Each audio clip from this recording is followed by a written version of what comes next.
Fam, what's going on? It is Kyle Henderson of Bama Football on YouTube. Thank you for watching today. Today is Wednesday, January 8th. Can I get a roll tide inside the comment box? I appreciate you guys for being here on this fantastic January and the fantastic start to this 2025 season. We're going to break it all down today on the show. What we're going to talk about is the fact that Alabama added an assistant defensive backs coach in Jason Jones. I'm sure some of you fans that have been following Alabama football for a long time remember him playing with the University of Alabama. Keon Sabb, speaking of defensive backs, he's returning to the safety position. He announced that on Tuesday. And also you had Jaeden Roberts announce that he's returning as well. We'll talk about what that means for each of the groups in terms of the secondary and for the offensive line. Now with Caden Proctor, Parker Brailsford, and Jaeden Roberts coming back, you have three quality offensive linemen returning for 2025.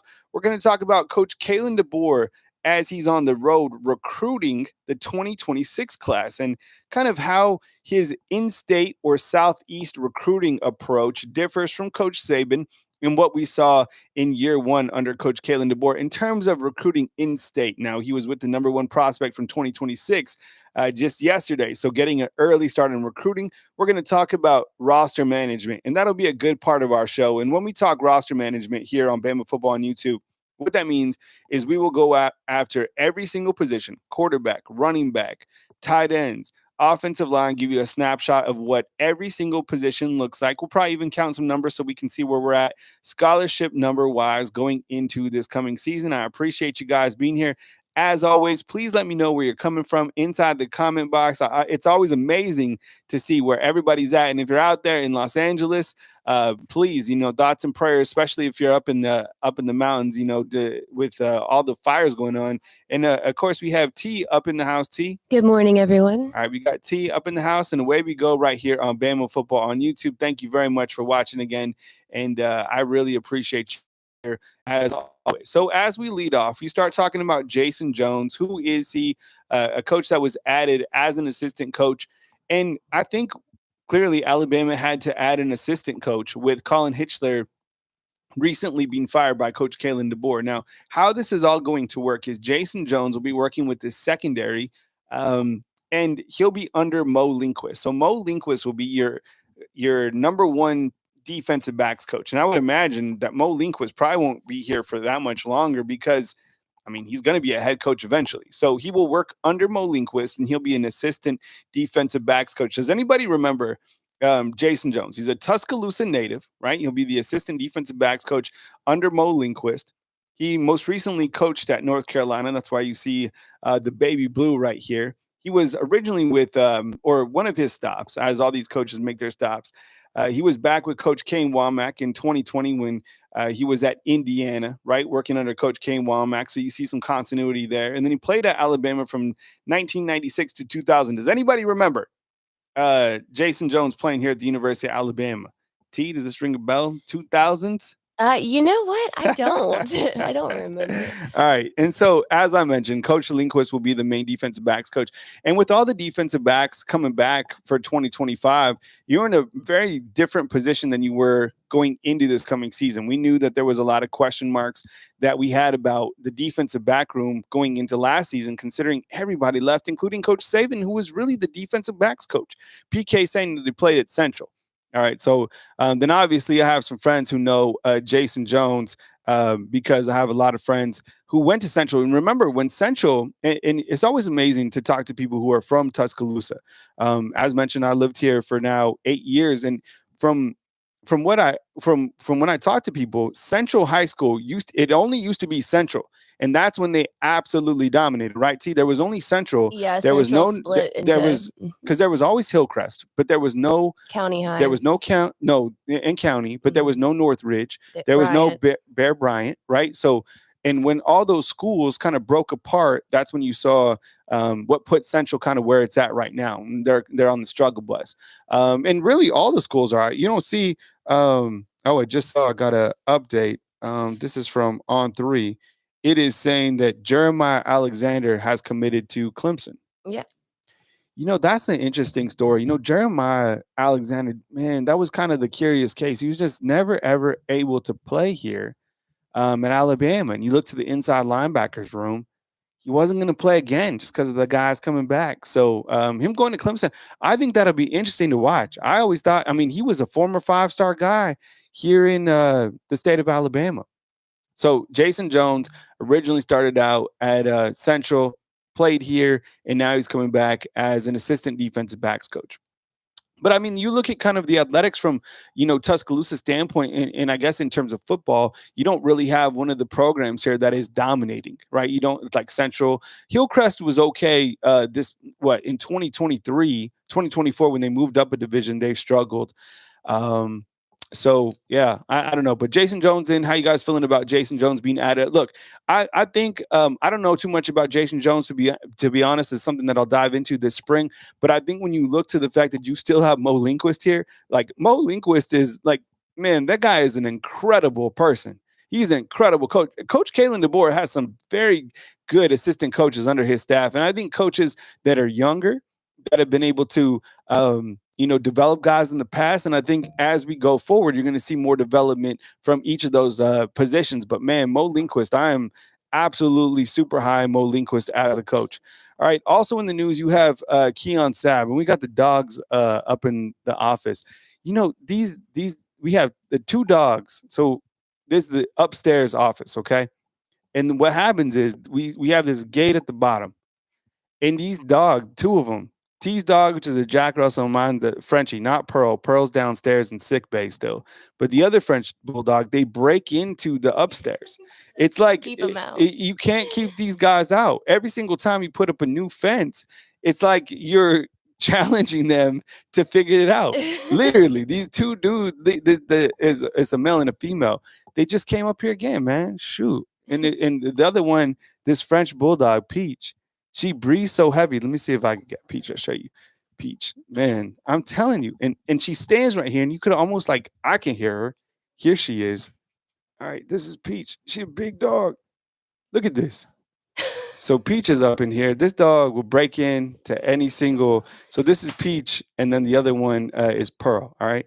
So we need Jaeden Roberts in here, the Hulk, to break it up. But this is Peach. Peach is a good dog. So you got Keon Sabb returning for 2025. And I think when you look to Alabama's secondary, you have to be excited about what's coming back. Look, I know that Keon Sabb started trending the opposite direction towards, the later part before he got healthy. But man, when he first came in, Keon Sabb was doing his job. He had 2 interceptions against Western Kentucky. And, I thought he provided some good veteran experience for Alabama's secondary. So the guy suffered an injury against Tennessee. I think he even played with like a fractured leg or something like that. And then we saw the emergence of Bray Hubbard. So Bray Hubbard came in at that safety position. He was working next to Malachi Moore. So fast forward to this coming spring with the healthy Keon Sabb. I have no idea. Oh, yeah, dude. Peach is like, she's in the gym. This French bulldog is the most athletic French bulldog. It's crazy. Like she is a 5-star athlete. She's a beast. 100% in the gym, traps. She can jump out the roof. This is a 5-star. 100%. The other one, Pearl, who's in sick bay. That dog don't even play. She don't go after balls. She don't chase anything. But she plays defense. She's a good defensive player. But yeah. So when you look to Alabama's secondary. Look, Keon Sabb next to Bray Hubbard, I really like it. All Alabama really has to do is figure out who's going to be the Husky. And I think that could be Cam Calhoun, right? So then if Cam Calhoun comes in, and maybe you have Red Morgan and Cam Calhoun battling for that spot, along with maybe like a Deshaun Jones, who I think is a versatile player in the secondary. And then you have Dejon Lee backing up Zabian Brown at corner. And then you have Damani Jackson, who's coming back. Damn, like that's a pretty good secondary, coached up by Mo Linquist and coached up by now, Jason Jones. I mean, it's a really good secondary. You have additional pieces like Drake Kirkpatrick Jr., who's in development. You have Ivan Taylor, who you just brought in, Chuck McDonald, who will get in this summer. I like the secondary, to be honest. And Alabama's secondary, after Coach Saban left, got absolutely depleted. There was a lot of guys that bounced out that I wish that would have stayed here, like a Caleb Downs, a Trey Amos. But you move on, you move forward, and I think right now Alabama will be back in the fold with a really good secondary. So I'm excited about Keon Sabb, and I think it is a really good addition with him coming back. Not to say that I expected him to go to the NFL or anything like that, but I think that this guy is absolutely a critical piece coming back for this next season. So also yesterday you had Jaeden Roberts announce that he's coming back, and Jaeden Roberts is known as the Hulk. I feel that Jaeden Roberts never played 100% healthy. There at the bottom point of the screen. If you remember back to the beginning of 2024, you had Kaden Proctor who went out with a shoulder injury, and you had Jaeden Roberts who went out with like a hand injury. I don't think that Jaeden Roberts ever got 100% healthy, and he didn't complain about it. The guy still played in over 500 snaps this past season, but I don't think that he was 100% healthy, and I think that really limited Alabama's offensive run game. I think the fact was he's such a beast that he could still play at a high level, but you had issues on the right side of the offensive line, right? You had Jaeden Roberts, who wasn't 100%. You had Elijah Pritchett, who was on the struggle bus. Same thing with Wilcom Formby. There was your issue. You see what I'm saying? So I think that with Jaeden Roberts, if you can get him healthy, man, and he's like the Hulk, that's great for your Alabama offensive line. So you have really three offensive linemen coming back: Parker Brailsford, Caden Proctor, and Jaeden Roberts. And then you have to figure out the right tackle. I know that's going to be a continuing topic that we talk about. I still don't know who will play left guard for Alabama. Maybe a Cam Dewberry who just came in. Maybe a Michael Carroll. Um, and then I guess right now, if Alabama played a game, it would be Wilcom Formby or Jackson Lloyd at the right tackle position. So that's where we're at right now. But you have Jaeden Roberts coming back, and you have Keon Sabb, two guys who certainly are really good components coming back. It's me, Marvin. What's up, man? I appreciate you. Antoine, what's going on? I appreciate you. Thank you for being here. Sarah, good morning to you. Max, Rocketown, Jamarcus, Ethan coming in with some spiritual blessings from Jesus. We appreciate you. You know who we always see is we saw him the last time was Jesus Man. Ingles Jesus. How long has Jesus Man been doing his thing? What, like 20 years? So when you were growing up here, he was doing it. He was Jesus was I don't think that road even that cuts through. It's 5 points. Yeah, the road by Jack Warner, the bridge and stuff. Who remembers like that how there. long? If you grew up in this area, how long has Jesus Man? You know who we're talking about. He's outside right now, currently at Bojangles, and he has a sign that says Jesus loves you. Yeah. And he stands there. I've talked with him. I've sat there and talked with him a couple different times. He's always out there, and I think there's been articles because I've looked it up before. He's been there for a long time, but I don't know if you've been here for a long time. How long has he been doing that? Man, and I always give him a honk when we're going out to the airport or whatever. So he is 100% a good person. And you know what? He's genuine. I've talked to him. I swear. I told you the story before when I stopped and talked to him, and we rapped for a little bit. Really good person. All right, Coach Kalen DeBoer on the recruiting trail. And this is important. And look, I think in the first year that Coach Kalen DeBoer was here, for whatever reason, I think in-state recruiting is important. But the more that I've watched kind of national analysts and people, that have been doing this a long time, or just other takes on in-state recruiting, they say that in-state recruiting isn't that important. Is your take that it's important? I don't know. I feel that if you're the flagship school, you should be able to get the best in-state talent based off the fact that kids want to come to Alabama rather than Auburn. And this past season, and it's not always the case because Coach Saban did a really good job taking care of the state of Alabama. And of course, it plays into you have to get the guys that fit into your system. Whoever they're from, you got to get the best players. But this past year, Hugh Freeze signed 8 of the top 10 from the state of Alabama, right? I feel that it's important you get your in-state guys, and in-state guys here, like I can think of them. They represent the script A at a higher level, like a Malachi Moore. He's from here. It's Tim Keenan. right? But sometimes guys from here can't play and are beat out by guys who come in from other places, like Jeremiah Alexander, right? Emmanuel Henderson. So look, I think it's important that Coach Kalen DeBoer establishes a footprint in the state of Alabama. And I think that's something that's going to take time, clearly. Last year, he did sign two from the state of Alabama, Ma Waldrop, and he also signed Micah DeBose, right? And then when you look at it, kind of you zoom out a little bit more, you're like, how did Coach Kalen DeBoer do recruiting the Southeast? Well, you have Ivan Taylor, which is the only prospect from Florida, but at least you got someone from Florida. You got Duke Johnson from Georgia, Pritchett from Georgia, Luke Metz from Georgia, and London Simmons from Mississippi. So there wasn't a gigantic net put around the Southeast, but then again, that could be just that recruiting class.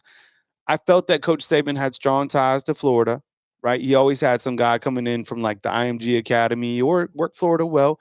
Same thing in Louisiana, which is a very difficult state to recruit because you're right next to Texas.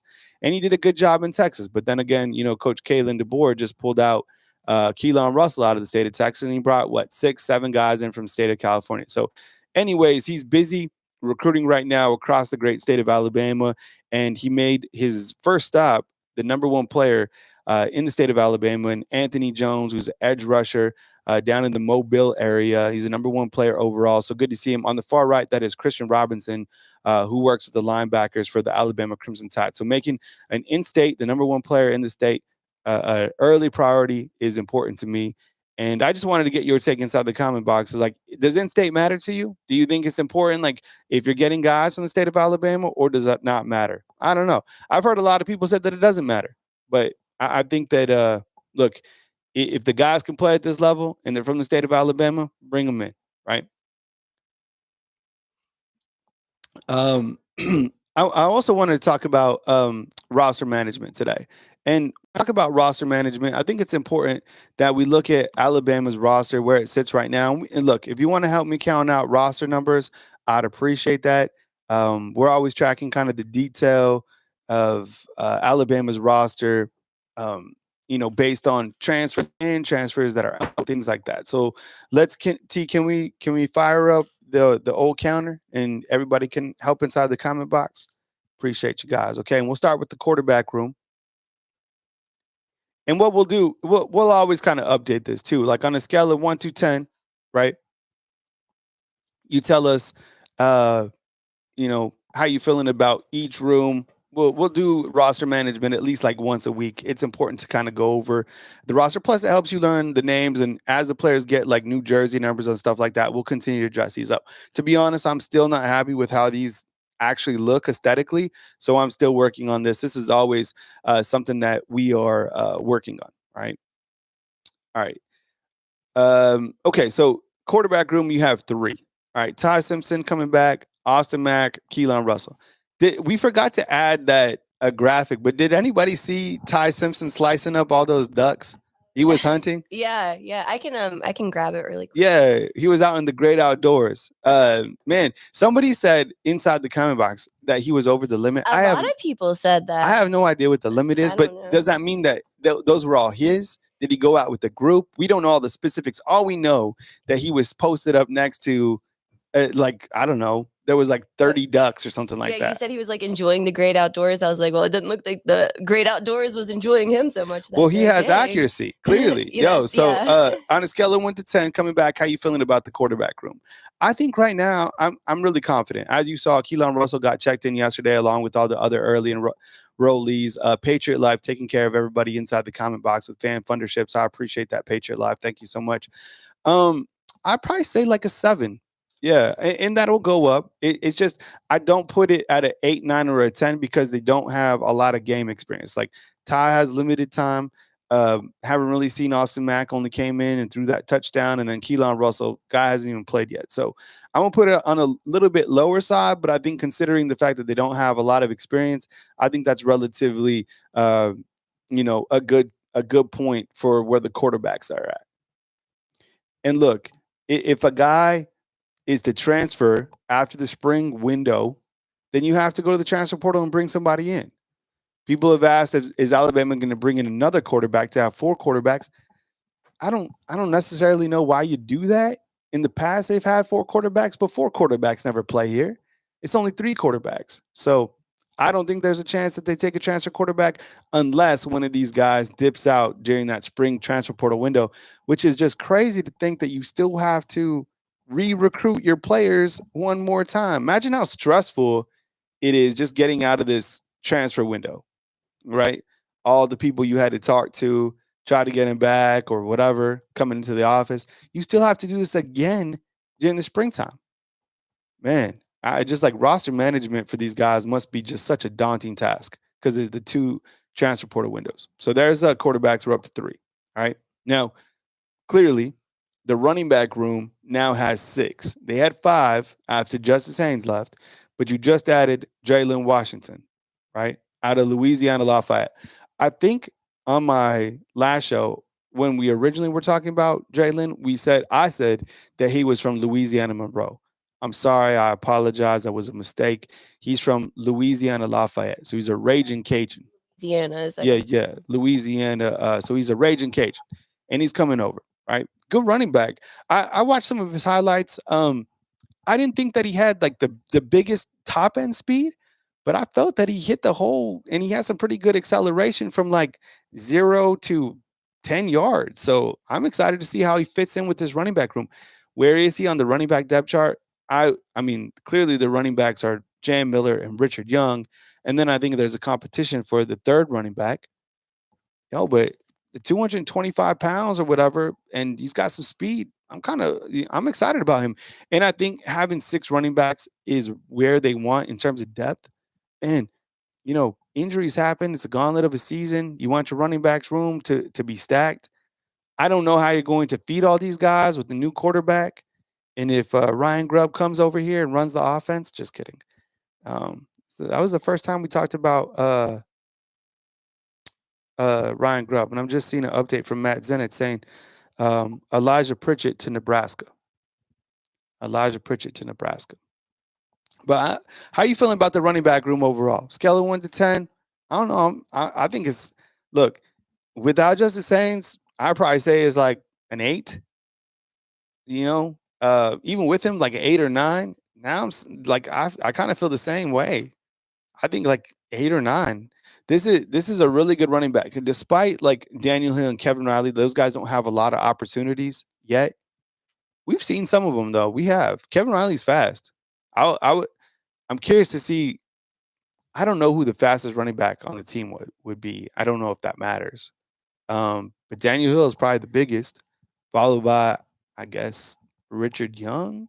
Richard Young's probably like 215. So I guess Jalen Washington, I guess, is heavier than him. And then you have AK Deer coming in. It's a good running back room, 100%. Jamarcus, what's up, man? He's saying inside the comment box, he's like, I hope you don't lose AK Deer. I don't look, because you're gonna lose two running backs, after the season. Jam's going to the NFL. Let's say Jalen Washington goes to the NFL. So then you have what? Room for these guys to continue to move up. It's just hard to keep anybody sitting on the bench in development. It's just because of college football. I mean, you lost 24 transfers and you still have another transfer portal window to go through. All right, so running back room, everybody feeling good about the running back room. All right, let's double check this and make sure this is all tightened up for the receiver room. I have him at 10 with Isaiah Horton in. And then I know this is a big question too, is like, where is Jalen Mbakwe? We put him with the wide receivers. But I think Jaeden Roberts clearly is athletic enough to probably contribute on each side of the football. We didn't see a lot of cross training, a lot of cross players under Coach Saban. I never really saw a player that like played physically both ways. I think you guys might know one or two. I don't know, because Trayvon Diggs, I think he played wide receiver and then he played defensive back. I don't know in the same game if he played two ways. Let me ask you this. Was there a player under Coach Saban that physically played on like each side of the ball during a game? Javier Arenas, did he do that? I mean, I was thinking about, I don't know. But I think you probably see that from Jalen Mbakwe, right?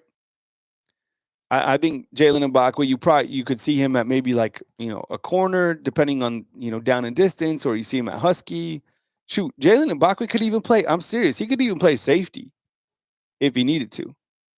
But here's the wide receiver room. All right. So I think this is probably one of their strongest groups. And they lost a lot of guys. Would they lose like 6 guys? 6 guys. And you're still standing as one of the top spots. And that's a good question, Mr. Archives, inside the comment box, asking about Jerry Bernard. He's really been, I think him and Jamirian Latham are the only players that haven't announced if they're coming back or not. From what I've heard, I heard he's coming back, but until he makes an announcement, I'm just going to leave him here. And if he does leave, then you have 9 wide receivers, which I still think is a really good room. But Jeremy's good. Jeremy is a lot better than I thought he would be. I thought that Kendrick Law would be better than Jeremy Bernard, but it wasn't. Jeremy Bernard is better than him.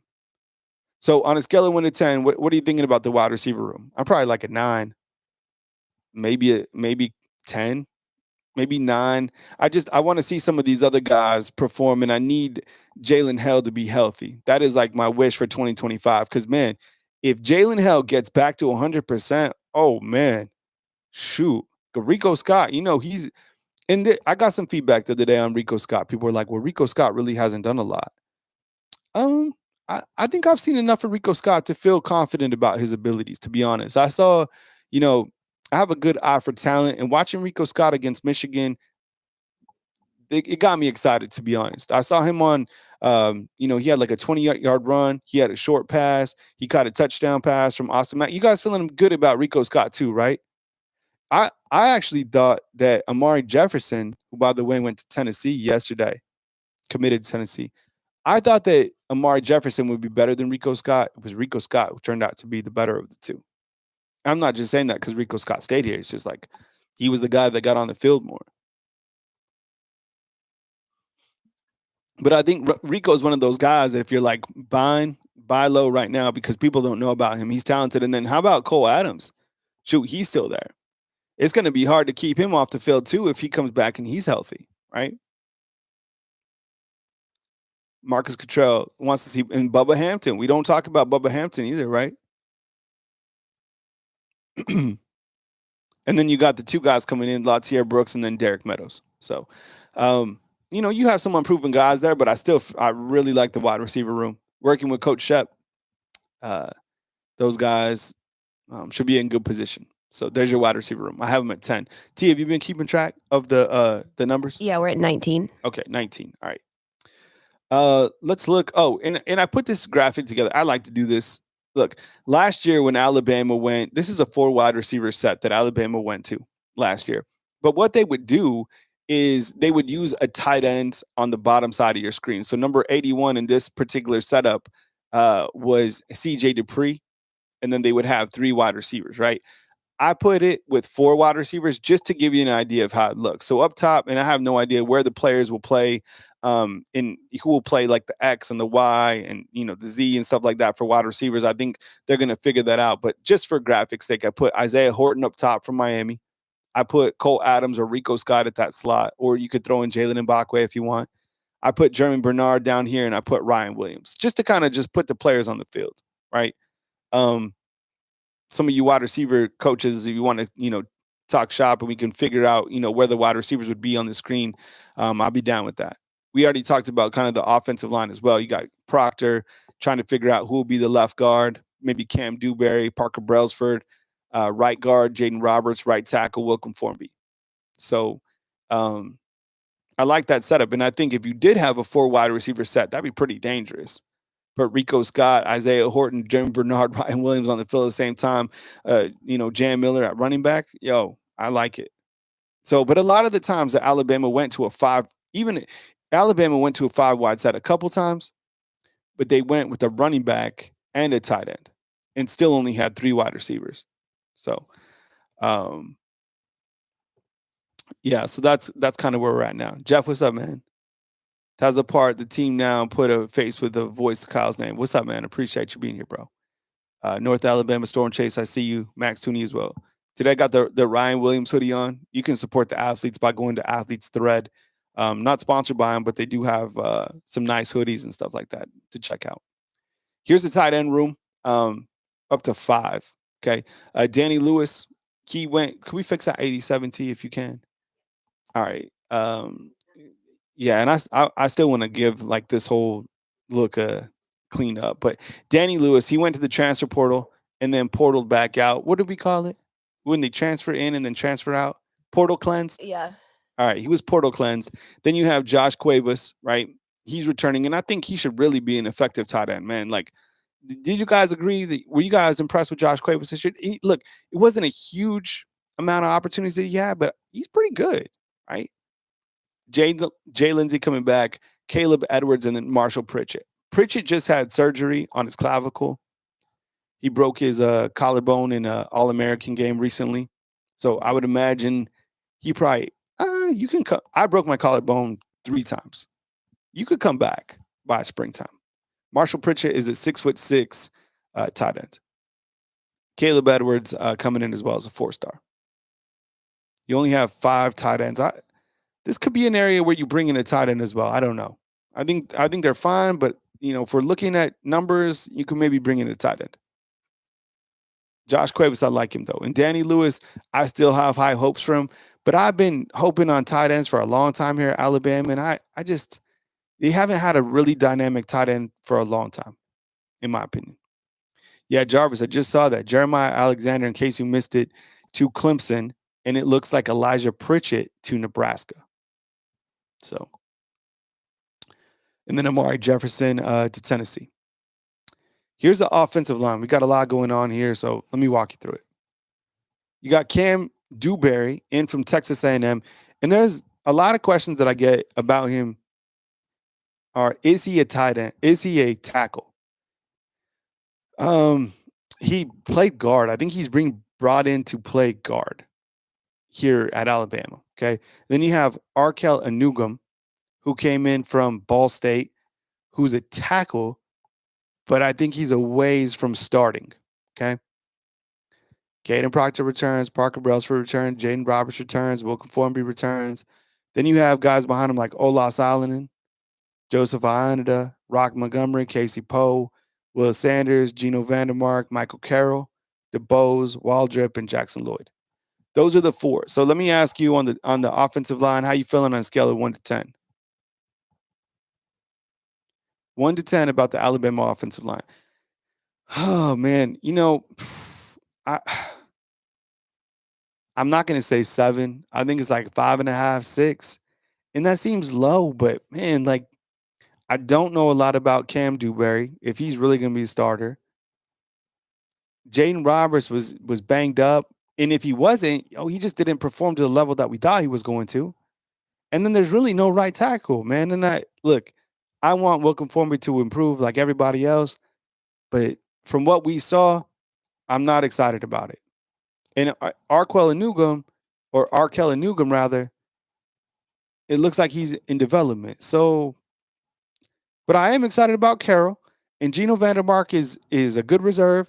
And from what I hear, Casey Poe is a damn good offensive lineman. And Rock Montgomery, if he needed to come in and play, he's good too. You have some good reserve pieces, you really do. And I wouldn't get mad if you're called a reserve at Alabama. I mean, shoot. The 2 deep is fine here. You need a tackle.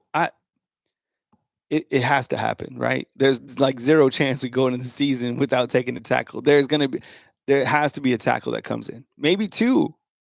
So we have 16? T? We have 40 total now. 40 total. Mm-hmm. All right. Hank P's calling for a new O-line coach. Man, I like Coach Kapilovic. I do. I think he was better than the last coach who was from Kentucky. The coach I really liked was Kyle Flood. I liked him. But, he went with Steve Sarkisian. To be honest, I like Coach Kapilovic. I do. All right. Here's a look at what the offensive line could look at like this season, right? Caden Proctor. And guys can move. I understand that. But just like right now, from what we know about it, I'll put this together. Caden Proctor, Cam Dewberry, Parker Brailsford, Jaeden Roberts, Welcome Formby. In the 2 deep, I guess if you had to, Formby would play that left side of the tackle. Michael Carroll, Rock Montgomery, Geno Vandermark, and Jackson Lloyd. As you can see, there's not a lot of there's issues at right tackle. But the guard, I feel good about the guard, and even at the center position, I do as well. All right, 412 on. I appreciate you guys being here. Please take a minute and hit the thumbs up. Thank you very much for being here today on our Wednesday show. Talking about Alabama roster management. Proctor could play guard. The one guy who came in that played guard, who was athletic enough, who was a tackle, was came from the IMG Academy a couple years ago. And how am I forgetting this? Evan Neal. Evan Neal came in his first year and he played guard, and then he got bumped out to tackle. I'd never seen that before. Ryan S is still saying under 100 likes. Yeah, I got to get it up to 400 likes. Appreciate it. Yeah, Evan Neal. Man, that guy was a beast. He was so athletic, man. Didn't really work out for the NFL, right? I think he's been struggling. All right, here's a look at the Alabama defensive line. Tim Keenan announced that he's coming back. James Smith, monster. Edric Hill, development. Isaiah Fega, probably development. Jeremiah Beeman, same thing. You bring in London Simmons and Stephen Boyd. I'm excited about Stephen Boyd, but I think this is another area, along with right tackle, where you need to add somebody. That's why people were so excited about maybe like Peter Woods, right? Remember when we were on the Peter Woods cryptic messages? I think I still have him on X for his notifications. He keeps on posting or tweeting. No. He keeps on tweeting emojis of tigers. How you guys feeling about the defensive line? I don't know. Man, Tim and James are so good, but I don't really know about any of these other guys, and kind of need to see Stephen Boyd play first. 6 point. Your ratings are a little bit higher than I anticipated them to be. I might be like a. Oh man, but Smith and Keenan are good. I don't know. 8, 6, 4, 5. Oh man, I guess I go with 6 right now. Seems low. I guess why I'm ranking it low is because of depth. That's it. But other than that, I mean, I love Tim Keenan. And the game ball against Michigan was James Smith, right? Yeah, Josh loves Jordan Renard, and I'm going to show you him right here on this screen. This is the bandit position. So the bandit position, you have. See, I put Jordan Renard with the bandits. That's where he plays. In the bandit position, you might. I don't know if you move some of these guys over. Well, you can't really, because these guys are all under 300 pounds. Kelby Collins is a new name coming in. LT Overton's back. Jamarian Lathan, he has an extra year for whatever reason, and he hasn't announced yet. So Keon Keeley, he probably going to have to wait. LT Overton's right here at the bandit position, Hank P. So he'll be your starter. So when you're looking at the defensive front, right, you have Tim Keenan, James Smith, right, defensive lineman, D tackle, nose guard, whatever you want to call it. And then your third guy is LT Overton, right? Kelby Collins coming in. But as you can see, like the bandit room looks pretty good right now. But I don't know if all these guys, I really hope we don't lose Keon Keeley. And Jordan Renard, he is good too, man. Shoot. So you have what's your rating of this bandit? It should be pretty high, I would imagine. That's a lot of depth, right? See, this is the depth that you need at Alabama, and I think the depth that we're accustomed to. I'd probably say like 8. I think this room's pretty good, especially if Jamarian Lathan comes back. Man. And Kelby Collins, while we're excited about him, I guess he was beat out because there were some better players at Florida. That's what Coach Billy Napier said. Glenn Teague is saying Peter Woods just got his homeboy there. Yeah, Jeremiah Alexander, and just couldn't play over here, man. We're going to talk about the inside linebackers next. Just, the times that I saw Jeremiah Alexander play, and I was hoping that he could get on the field, I saw him get bulldozed twice by Richard Young in the spring game. And I don't know if you guys saw it. And I'm not trying to disrespect the man. And look, this guy would stiff arm anybody, but he got stiff armed and like put into the ground by Michigan's running back. But just never really got to see him play here because of depth. All right, so a lot of people like in the bandit position, rightfully so. I get it. This wolf position, right? This is your other player with the hand in the dirt, probably Quay Rusa. So he's a redshirt freshman. He played as a redshirt freshman this season. So he'd be a redshirt freshman redshirt sophomore this next season. I like this room. I do. And this guy right here, Cavante Henry, man, he's good. Noah Carter, good. Justin Hill, good. This is a good room. You lose Q, right? And this is originally where Keon Keeley came, and then they moved him to that bandit position. Man, but this Quay Rusa, I didn't know that he would be this good. He was fantastic. He played way above his experience level. And Yanzi Pierre is not too far behind him. Haven't really seen too much of Noah Carter just yet. And then Cavante Henry, I love this guy's tape. I don't know if Cavante Henry I would imagine he plays the wolf position. I don't know if he plays bandit. I still don't know. And then Justin Hill, I still can't believe you're able to get him right out of Ohio State's backyard. That's crazy. But this guy is probably one of the better players on the defense, if not the best, which is crazy to say, but it's true. Beast, man. Absolute beast. Crazy. He might be the best player on defense. All right. Alabama's inside linebacker. I added Abdul Sanders. My bad. I didn't have him a couple shows ago. You have 3 freshmen coming in at the inside linebacker, right? Luke Metz, Duke Johnson, Abdul Sanders. I was listening to which I never do, but yesterday we were driving. I don't know why we were driving, but I was listening to Ryan Fowler, and he had Tony Tsoukalas on of Rivals, and Tony was saying that he's hearing. Was that come back from the vet? Oh God, we were coming back from the vet again. I was like, where were we coming back from? And he was saying that Alabama is still trying to get Justin Okoronkwo to come back. I hadn't seen that anywhere. So I follow Tony. He was talking about that yesterday. And I was thinking, damn, that would be amazing because, look, if you can get Justin Okoronkwo back, right, to come, because he hasn't committed anywhere.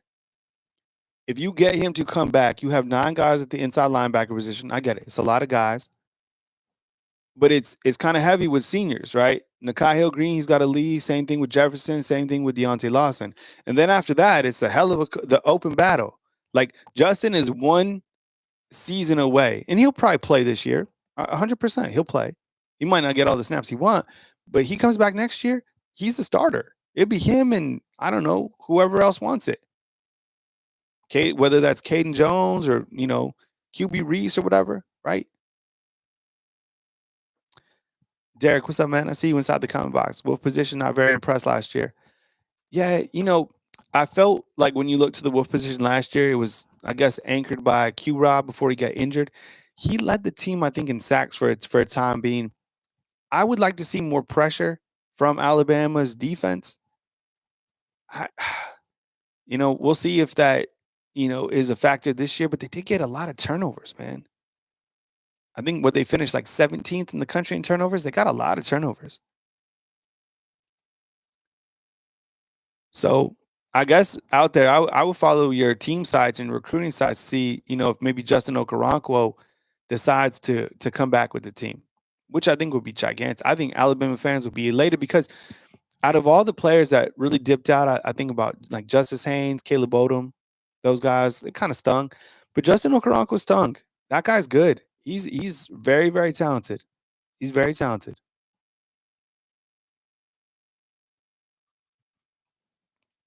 So there's a look at the inside backers. A lot of guys here. 8. The corners right here, you have 6. Damani Jackson announced that he's returning. Cam Calhoun coming in. I think what I might do is break up But see, I'm not sure where the players are going to play. I was going to say add like a Husky position because like I would imagine like Cam Calhoun probably plays a Husky. I just don't know. We'll know when we start getting into spring football. But I just listed them as corners for right now, like Damani Jackson, Cam Calhoun, Xavier Brown, Deshaun Jones, Dejon Lee, and Chuck McDonald. Now, Dejon Lee, he's getting in, right? Same with Calhoun. But Chuck McDonald, I think, is getting in the summertime. Dejon Lee is like, man, if you saw these recent All Star games, this guy is, man, he's so good. He's good, man. And Mo Linquist is really excited about Chuck McDonald, too. But just how huge was it for Alabama to get Damani Jack? I cannot believe that Alabama gets both their corners back, starting corners. That is crazy. What are you guys saying on the corners? 1 through 10. Man, I think I might go with, 9. Look, you lose Damani Jackson. Take out Damani Jackson. You're probably having a battle between like Dejon Lee and I guess Deshaun Jones or something like that. Because I think that Cam will play that Husky. But with Damani coming back, shoot. Yeah, Eric Thomas, we saw that, man. Jeremiah Alexander to Clemson. Good for him. Yeah. And looks like Elijah Pritchett to Nebraska soon, too.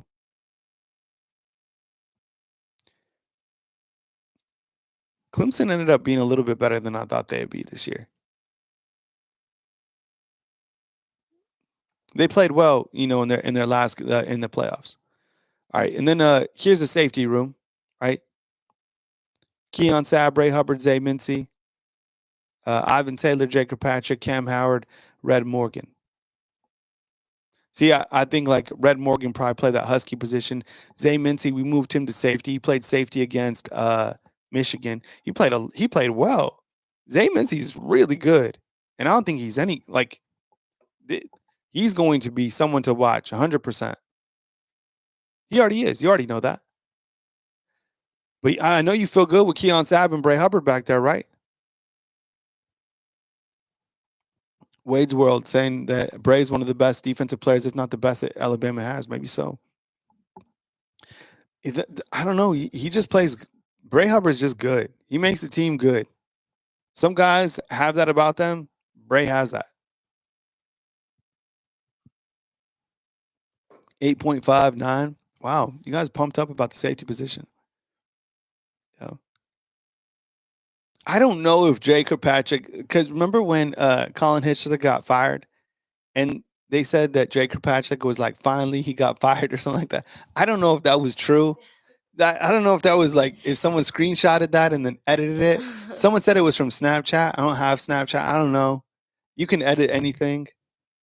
Yeah, snaps are really easy to fake. So you could just put the name over it. It's just a picture with like a black text, line right? and text. Yeah. I mean, you could make that in Canva. I saw when they posted that, I was dying laughing. Jason's waiting on the news to break on Ryan Grubb. Man, that would be crazy. But, Coach Kalen DeBoer and Nick Sheridan are on the road recruiting right now, which doesn't mean that, he's going to get rid of Nick Sheridan. It could just mean if Ryan Grubb does come here, you just shift around some coaches with some titles. I have no idea. But it is kind of exhausting to track if, Grubb is going to come here or not. Jamarcus likes Ivan Taylor. Yeah. And Taylor was here for the bowl game too. So he was here, practicing with the team. Red Morgan, man, Red Morgan played aggressive, sometimes a little too aggressive, which is fine. Maybe there's nothing such as too aggressive in football. We got called for a couple pass interference calls, but don't let him catch the ball. That's your area. Yeah. So let's not sleep on Red. Glenn is straight up saying Grubb's not coming. It's going to be, I don't know if it'll be a letdown, but it'll be something if Grubb doesn't come to Alabama, right? How will we feel about that? It'll definitely be a letdown. Will it? I think people are just assuming it's going to happen. God. And you know what'll happen too is we will start. He'll be added to the other coach, like the list of coaches that we keep hoping comes back. No, I think he'll be treated like, I don't know, like a Bill O'Brien and just like hated. No. See, because wherever he goes or whatever he does, they'll be like, well, maybe he'll come back. Oh, okay. Like a, yeah. Yeah, maybe he'll come home. So, and, but I mean, if he doesn't, then you have Nick Sheridan. It's like people aren't happy with Nick Sheridan right now. And there's been two coaches. The only coach that people didn't like. So there was a time where Kane Womack, people wanted him to be fired, right? But then people wanted Nick Sheridan to be fired, and that's how people feel right now. The only coach that people hated more, like the assistant that wanted him gone, was Pete Golding.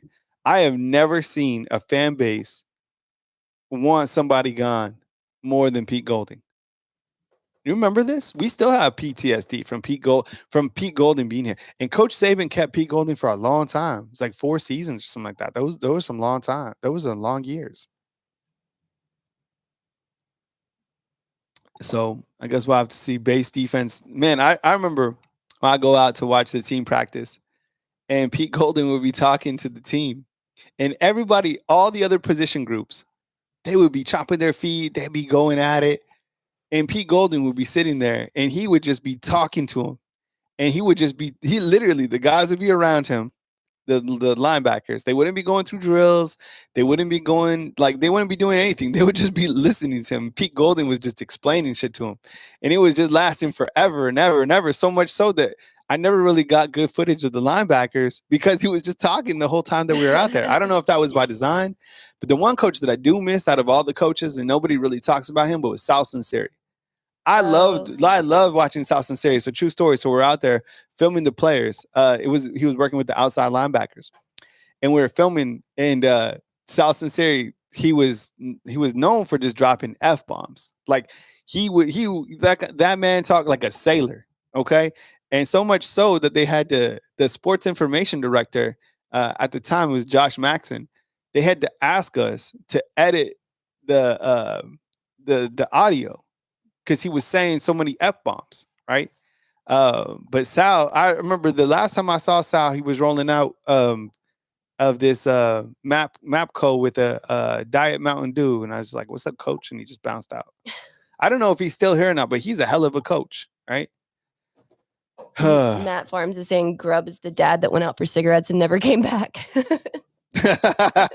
Oh man, that's cold. Yeah. So I guess we're just wishing on a star, man, with Ryan Grubb. But look, something happens, I promise you, we'll go live and we'll talk about it and we'll bring it here. But for right now, I think considering that you have most of your defense coming back and you have a new quarterback going to operate the offense, I'd be more positive than negative going into the season. The only thing that kind of makes me a little bit nervous right now is the fact that Alabama doesn't have a right tackle that I feel is sufficient, and the fact that I feel that the schedule for 2025 is harder.